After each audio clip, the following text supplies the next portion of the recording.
Oh, ano anak? Ay, Kumusta yung concert na pinanood ninyo? ito nga po eh.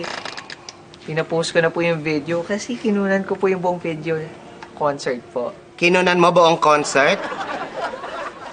Anak, at tagal mong inantay yung idol mo na mag-concert sa Pilipinas.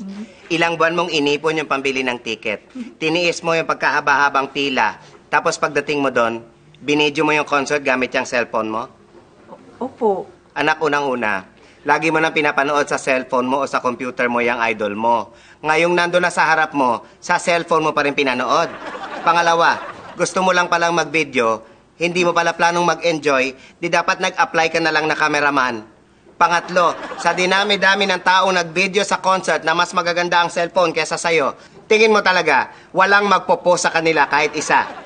At panghuli, kung mag-aaksaya ka ng pera, sana pera mo na lang. Anong katangahan yan? Paki-explain.